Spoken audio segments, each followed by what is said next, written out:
Seluruh yang hadir di tempat ini, baik dari dalam negeri maupun dari luar negeri yang kami cintai. Jadi izinkan saya Haji Muhammad Nasir untuk menyampaikan sambutan dari Menteri Koordinator Bidang Politik, Hukum dan Keamanan pada acara Peace International Summit 2022 ini. Izinkan saya untuk menyampaikan karena beliau mohon maaf tidak bisa hadir di tempat ini karena beliau tugas kenegaraan. Dan yang ketiga, kami ucapkan terima kasih kepada beliau yang telah mempercayai kami dari Vision of Peace untuk menyampaikan sambutan tersebut.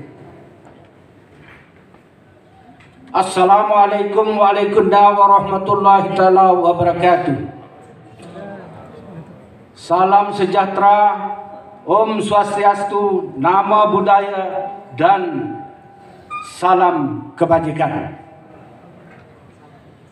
Puji syukur kehadirat Allah Subhanahu wa Ta'ala yang Maha Kuasa atas segala limpahan rahmat dan karunia-Nya kepada kita semua, kepada bangsa Indonesia, sehingga kita semua bisa menjalin kehidupan bermasyarakat, berbangsa, dan bernegara dengan penuh kedamaian.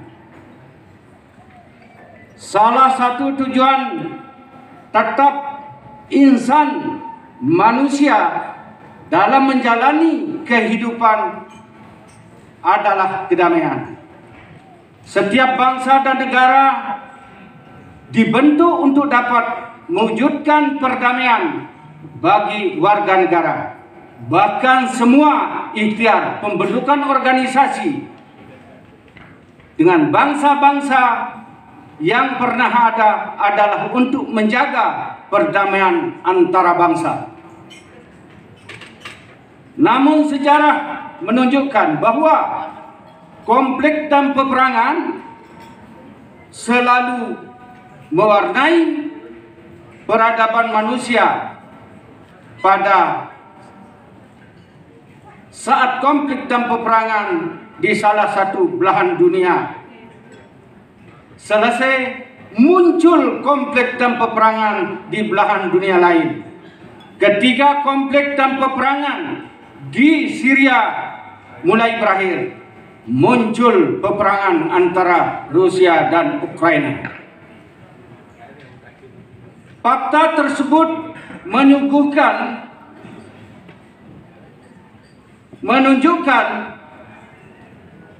suatu ironi pada saat setiap manusia dan setiap bangsa menghendaki perdamaian, konflik dan peperangan tetap bermunculan, silih berganti. Padahal konflik dan kekerasan peperangan bertentangan dengan hakikat dasar kemanusiaan dan tujuan pembentukan negara.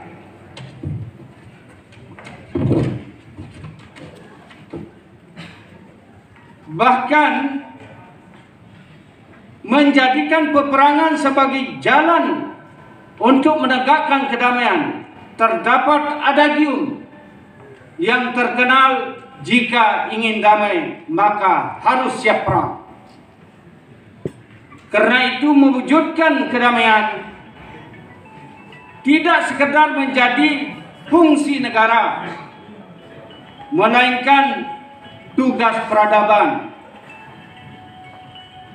Tegak dan lestarinya perdamaian menumbuhkan setiap pelaku sejarah manusia, termasuk masyarakat itu sendiri. Perdamaian berakar pada pemahaman terhadap makna perdamaian dan kebangsaan. setidaknya berpemahaman membutuhkan 3 sikap dasar dalam kehidupan kita bersama. Pertama, pengakuan atas kesederajatan manusia. Manusia diciptakan oleh Tuhan, ada dan mengada dengan martabat hak yang sama. Tidak ada manusia atau bangsa yang memiliki derajat dan martabat lebih tinggi dari manusia dan bangsa lain. Tidak ada privilege yang didasarkan pada suku, ras, agama, etnis, bahkan kekayaan.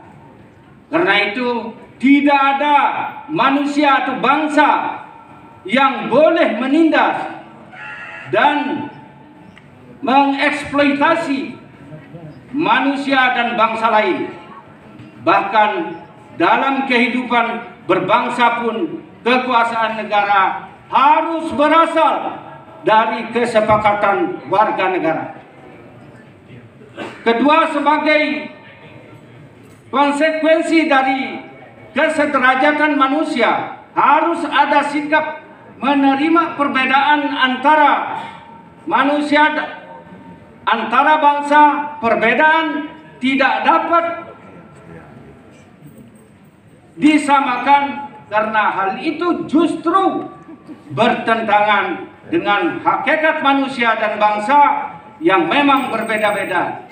Dengan demikian, tidak ada manusia dan bangsa yang berpotensi lebih rendah atau lebih tinggi semata-mata atas dasar perbedaan yang kodrati. Ketiga, perbedaan tentu dapat bermakna pada konflik antara manusia dan antara bangsa.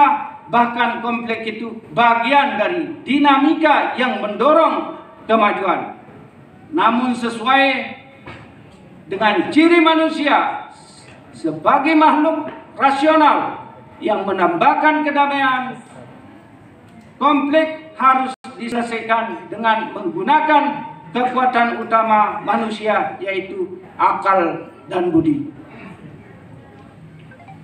Konflik diselesaikan dengan dialog dalam membangun kesepakatan untuk dipatuhi dan dapat dijalankan bersama. Pembentukan sikap dasar ini adalah kerja budaya yang senantiasa harus dilakukan. Karena itu keberadaan organisasi kemasyarakat dalam mewujudkan perdamaian adalah suatu keharusan. Peran nyata inilah yang telah dan terus dilakukan oleh Voice of Peace, jadi Peace Office atau VOV, di antaranya melalui Peace International Summit. Karena itu kegiatan ini dan kegiatan-kegiatan sejenis harus disambut dengan baik serta dapat penghargaan dan penghormatan yang setinggi-tingginya.